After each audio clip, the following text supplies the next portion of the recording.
Sorry, I can't count. No, I wasn't. I was missing one of the guys over here. I saw you.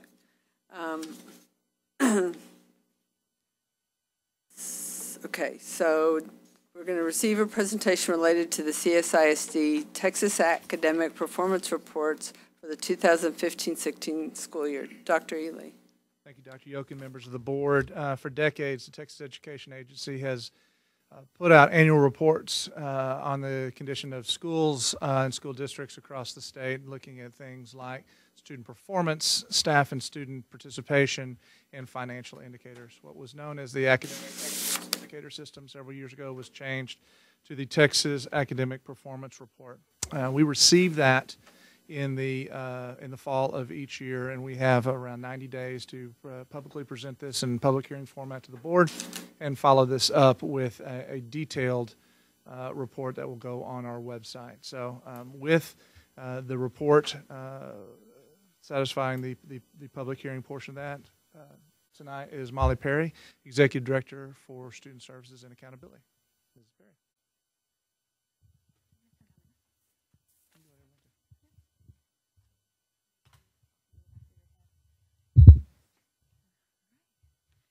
Thank you, Dr. Ely. Dr. Yokin, members of the board. This evening we'll run through a variety of information related to the Texas Academic Performance Report, or TAPR, as we like to affectionately refer to this particular report too. And this is really primarily looking at the 15-16 school year. However, along the way, there are some reporting indicators that go back to the 14-15 school year due to the longitudinal nature of the data. So let's...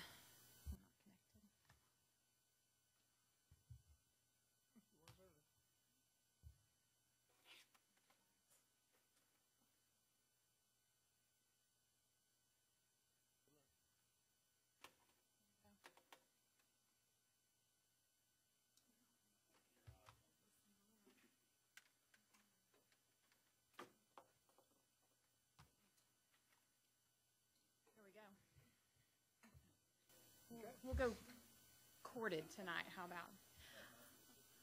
So about half of that TAPR report is comprised of STAR results, which we've already reported to you all in fairly great detail. So I'll just be presenting a little bit more information that we haven't talked about so far.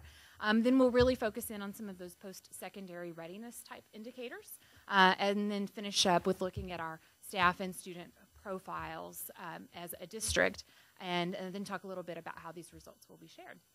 So first of all, the report includes quite a bit of information about our performance on STAR primarily.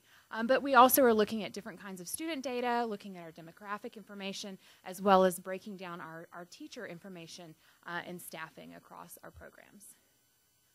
That other information that will be added to what the TEA provides us in the TAPR report and reported publicly includes those financial reports, as well as our accreditation status, other kinds of post-secondary results after our students have matriculated and begin attending Texas schools, as well as any violent or criminal incidents are required to be reported, along with those campus performance objectives in the campus improvement plans. So, STAR results. As I mentioned, we're really just going to hit on a few things that you all maybe have not seen. So first of all, we exceeded that state passing standard at the all-student level in every single subject and at every single level assessed. And of those students that were tested, 60% met that post-secondary readiness standard, which means that they met the final level 2 stage on 2 or more assessments, compared to a 45% rate statewide. Then looking at the advanced standard, otherwise known as level 3, we had almost a third of our students, 29%, met the advanced standard compared to 18% statewide. And finally, looking at the progress measure that's embedded into that year-over-year piece, 66% of our students did meet or exceed the progress measure compared to 62% at the state level. So let's move into something a little more interesting, perhaps, than STAR results. For the class of 2015, we actually had 791 graduates across all 3 of our campuses. And of those students in the class of 2014, we had almost 94% complete in 4 years. Sometimes students do continue on if they need a little additional time to complete their credits. Sometimes we have students continue as part of their individualized education plan and special education. Other times students disappear and we're unable to find where they have gone and they have not enrolled in other Texas schools. Excuse me. Absolutely. Would that be at least 4 years? Because we have some students that go to our alternative campus and finish in less than 4 years. So if I finished early, would I still be in that percentage? Yes. Okay. Yes, it follows that. So it's at least at the most 4 years. So if I finished early. Okay. Mm-hmm. Absolutely. So we were at almost 94% there compared to the state rate of 89%. Looking at our annual dropout rate, or the percentage of students within that 15-16 school year, we had less than 1% of our high school students drop out, whereas Texas saw just slightly over 2%. Then we are able to easily track through this system the percentage of our students that enroll in Texas institutions of higher learning. We're not real sure about those that attend other schools in other states. However, we saw 63% of our students from the class of 2014 enroll in Texas.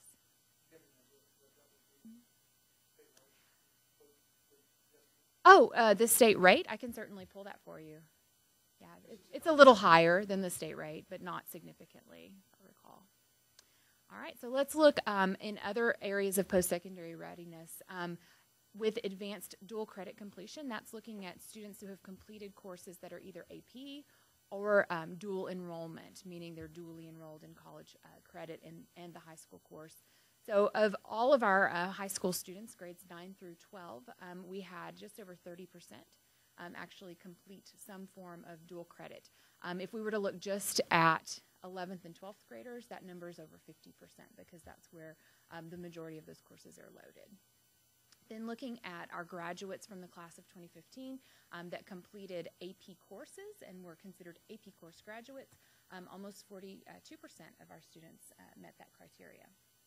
Then college and career ready, that one is a really fancy way of saying that the student met criteria in one of 3 ways. They either met it on the TSI, looking at their ELA, English Language Arts or Math scores, or they completed at least 2 advanced or dual credit courses, or they were a coherent sequence graduate in career technology education. And so there's lots of different ways that students can meet that criteria. Speaking of coherent sequence, for our class of 2015, we actually had 45% of those students graduate with a coherent sequence, meaning that they took 2 or more courses and earned at least 3 credits in career and technology education.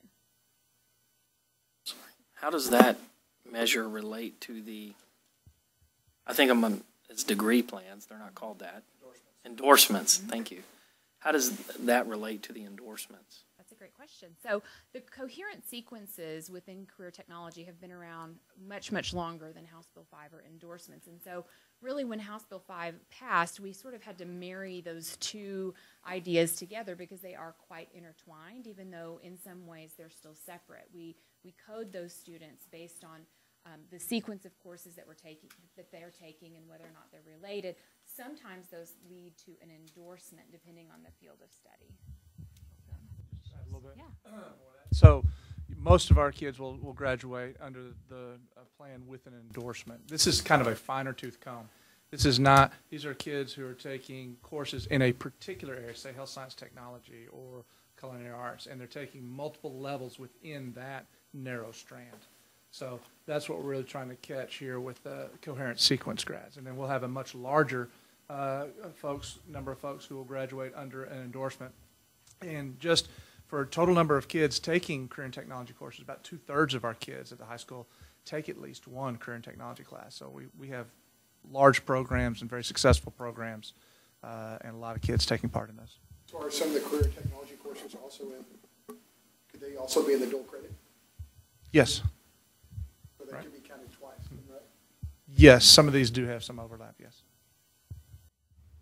And the the endorsement, it's not general studies, it's, There's 5 of them, so multidisciplinary is probably the one that you're thinking. that's the one I'm thinking of. So it's probably the least likely to have overlap with this one? It could, but some of the upper level mathematics courses and science courses can also be career and technology education courses. So there can be a little bit of overlap on that.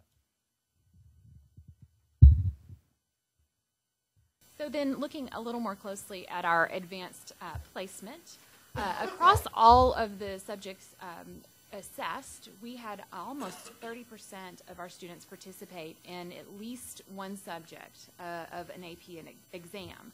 Our performance rates were pretty, our participation rates were pretty similar to state rates. With AP, we had about 16% in both English language arts and math, and then about 12% in science and social studies participate. However, our performance rates look drastically different than our peers across the state.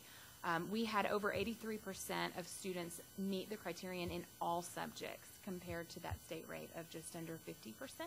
And then when you look at the content level assessments, our students ranged between 28 and 46 percentage points higher than the state rate. So our performance on those AP exams is pretty phenomenal when you compare those rates across the state.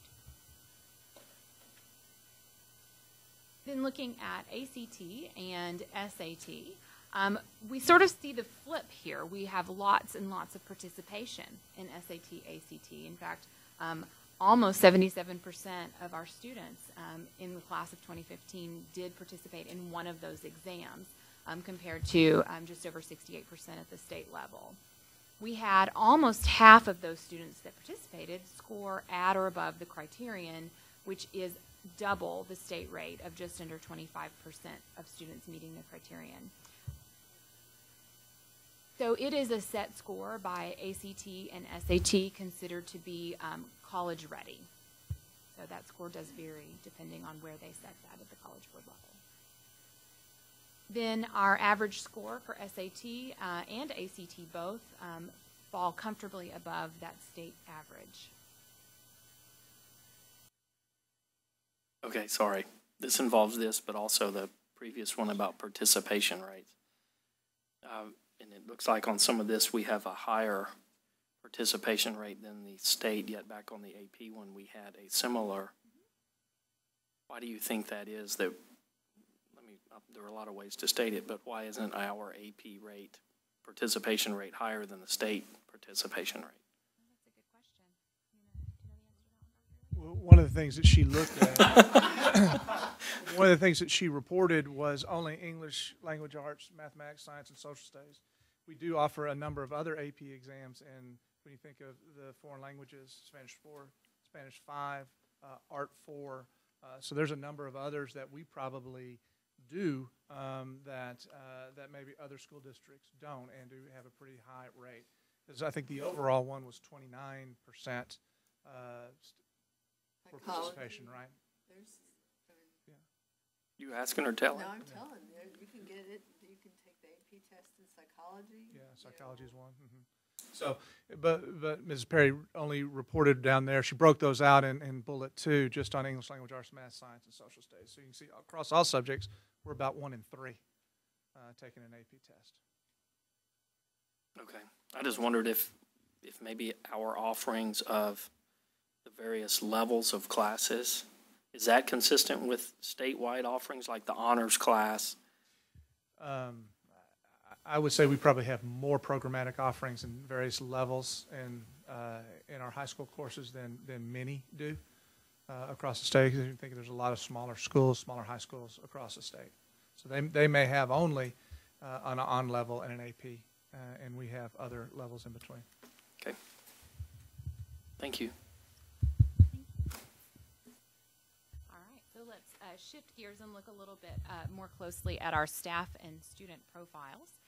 So at Snapshot 15, our enrollment was 12,873. And I know you're probably thinking, wait a minute, I thought we were over 13,000. And you're absolutely right, because the students who are enrolled but not in attendance for at least 2 hours per day do not count in this number on the TAPR. So all of our early Head Start, our speech eligible drop-in kiddos, any private or homeschool proportionate share students that would count in that overall number are not in this particular count. Then looking at attendance rates, we've remained very stable, right in that 96% range for a very long time, and that was consistent in 14-15 as well. Looking at some of our identifications that we have for various student groups, you can see on the 15-16 school year, we were at 35.6% economically disadvantaged. And looking at our English language learners and bilingual students combined, we were at just under 11%. That number has grown very slowly, albeit just a bit year over year.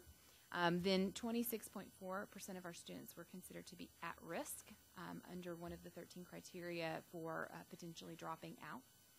We had just under 12% of our students identified for gifted and talented programming and 8.3% for special education. Then looking at the racial and ethnic distribution of our students, we have seen some back and forth trends a little bit over the years, but during the last school year, we were just over half white and 21% Hispanic, 13.7% African American. Our Hispanic population has grown just slightly, while African American has declined just a bit in terms of percentages.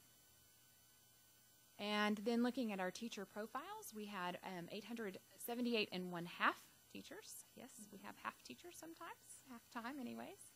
And of those, only 3%. It's not about quality, it's about time. 3% of those were first-year teachers, so a very small percentage of our teachers are actually brand new, starting out in their careers. Almost 2/3 of them have 6 or more years of experience, which I think is really a wonderful thing for our students. Then our turnover rate remains well below that state rate. We were at 11.6%, whereas the state rate was 16.5%. 3 out of 10 hold an advanced degree, either a master's or a doctorate level degree, and then our average years of experience is 7. And finally, of course, the results will be available and posted on our website at csisd.org under About Us. With that, I would love to take any additional questions that you might have or any public comment that there might be related to this report.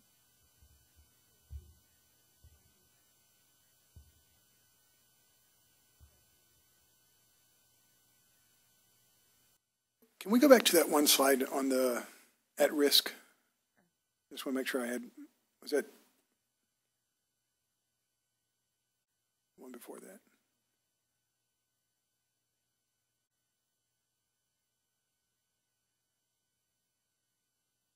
How do you think that is in comparison to other districts of our size?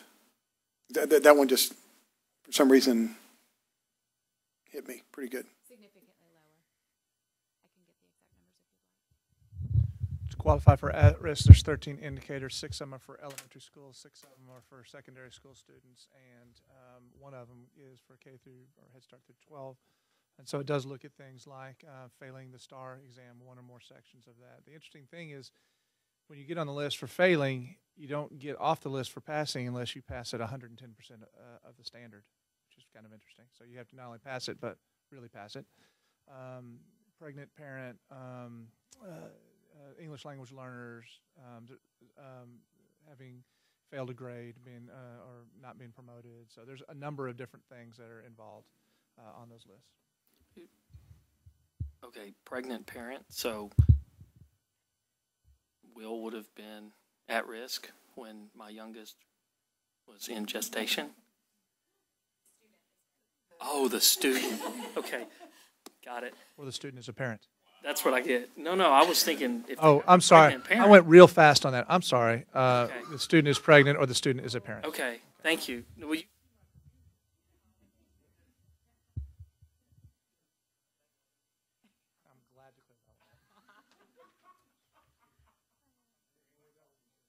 Any other questions or concerns? No, I just wanted Thank you very much. We'll adjourn.